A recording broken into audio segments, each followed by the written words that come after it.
ألف لام ميم. الله لا إله إلا هو الحي القيوم نزل عليك الكتاب بالحق مصدقا لما بين يديه وأنزل التوراة والإنجيل من قبل هدى للناس وأنزل الفرقان إن الذين كفروا بآيات الله لهم عذاب شديد والله عزيز ذو انتقام. إن الله لا يخفى عليه شيء في الأرض ولا في السماء هو الذي يصوركم في الأرحام كيف يشاء لا إله إلا هو العزيز الحكيم. هو الذي أنزل عليك الكتاب منه آيات محكمات هن أم الكتاب وأخر متشابهات فأما الذين في قلوبهم زيغ فيتبعون ما تشابه منه ابتغاء الفتنة وابتغاء تأويله وما يعلم تأويله إلا الله والراسخون في العلم يقولون آمنا به كل من عند ربنا وما يذكر إلا أولو الألباب. ربنا لا تزغ قلوبنا بعد إذ هديتنا وهب لنا من لدنك رحمة إنك أنت الوهاب. ربنا إنك جامع الناس ليوم لا ريب فيه إن الله لا يخلف الميعاد. إن الذين كفروا لن تغني عنهم أموالهم ولا أولادهم من الله شيئا وأولئك هم وقود النار. كدأب آل فرعون والذين من قبلهم كذبوا بآياتنا فأخذهم الله بذنوبهم والله شديد العقاب. قل للذين كفروا ستغلبون وتحشرون إلى جهنم وبئس المهاد. قد كان لكم آية في فئتين التقتا فئة تقاتل في سبيل الله وأخرى كافرة يرونهم مثليهم رأي العين والله يؤيد بنصره من يشاء إن في ذلك لعبرة لأولي الأبصار. زين للناس حب الشهوات من النساء والبنين والقناطير المقنطرة من الذهب والفضة والخيل المسومة والأنعام والحرث ذلك متاع الحياة الدنيا والله عنده حسن المآب. قل أنبئكم بخير من ذلكم للذين اتقوا عند ربهم جنات تجري من تحتها الأنهار خالدين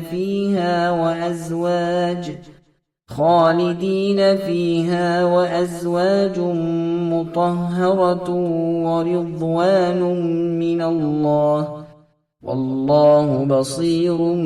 بالعباد. الذين يقولون ربنا إننا آمنا فاغفر لنا ذنوبنا وقنا عذاب النار. الصابرين والصادقين والقانتين والمنفقين والمستغفرين بالأسحار شهد الله أنه لا إله إلا هو والملائكة وأولو العلم قائما بالقسط لا إله إلا هو العزيز الحكيم إن الدين عند الله الإسلام وما اختلف الذين أوتوا الكتاب إلا من بعد ما جاءهم العلم بغيا بينهم ومن يكفر بآيات الله فإن الله سريع الحساب فإن حاجوك فقل أسلمت وجهي لله ومن اتبعني وقل للذين أوتوا الكتاب والأميين أأسلمتم فإن أسلموا فقد اهتدوا وإن تولوا فإنما عليك البلاغ والله بصير بالعباد إن الذين يكفرون بآيات الله ويقتلون النبيين بغير حق ويقتلون الذين يأمرون بالقسط من الناس فبشرهم بعذاب أليم أولئك الذين حبطت أعمالهم في الدنيا والآخرة وما لهم من ناصرين ألم تر إلى الذين أوتوا نصيبا من الكتاب يدعون إلى كتاب الله ليحكم بينهم ثم يتولى فريق منهم وهم معرضون ذلك بأنهم قالوا لن تمسنا النار إلا أياما معدودات وغرهم في دينهم ما كانوا يفترون فكيف إذا جمعناهم ليوم لا ريب فيه ووفيت كل نفس ما كسبت وهم لا يظلمون قل اللهم مالك الملك تؤتي الملك من تشاء وتنزع الملك ممن تشاء وتعز من تشاء وتذل من تشاء بيدك الخير إنك على كل شيء قدير تولج الليل في النهار وتولج النهار في الليل وتخرج الحي من الميت وتخرج الميت من الحي وترزق من تشاء بغير حساب لا يتخذ المؤمنون الكافرين أولياء من دون المؤمنين ومن يفعل ذلك فليس من الله في شيء إلا أن تتقوا منهم تقاه ويحذركم الله نفسه وإلى الله المصير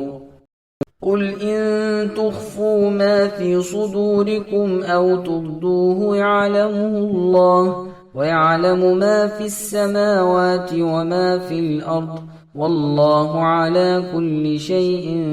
قدير يوم تجد كل نفس ما عملت من خير محضرا وما عملت من سوء تود لو أن بينها وبينه أمدا بعيدا ويحذركم الله نفسه والله رؤوف بالعباد قل إن كنتم تحبون الله فاتبعوني يحببكم الله ويغفر لكم ذنوبكم والله غفور رحيم قل أطيعوا الله والرسول فإن تولوا فإن الله لا يحب الكافرين إن الله اصطفى آدم ونوحا وآل إبراهيم وآل عمران على العالمين ذرية بعضها من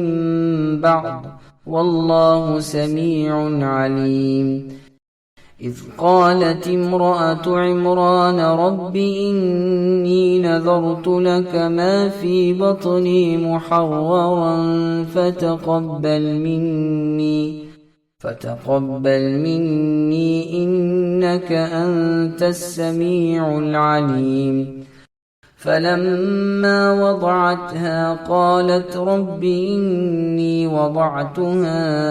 أنثى والله أعلم بما وضعت وليس الذكر كالأنثى وإني سميتها مريم وإني أعيذها بك وذريتها من الشيطان الرجيم فتقبلها ربها بقبول حسن وأنبتها نباتا حسنا وكفلها زكريا كلما دخل عليها زكريا المحراب وجد عندها رزقا قال يا مريم أنى لك هذا قالت هو من عند الله إن الله يرزق من يشاء بغير حساب هنالك دعا زكريا ربه قال رب هب لي من لدنك ذرية طيبة إنك سميع الدعاء فنادته الملائكة وهو قائم يصلي في المحراب أن الله يبشرك بيحيى مصدقا بكلمة من الله وسيدا وحصورا ونبيا من الصالحين قال رب أنى يكون لي غلام وقد بلغني الكبر وامرأتي عاقر قال كذلك الله يفعل ما يشاء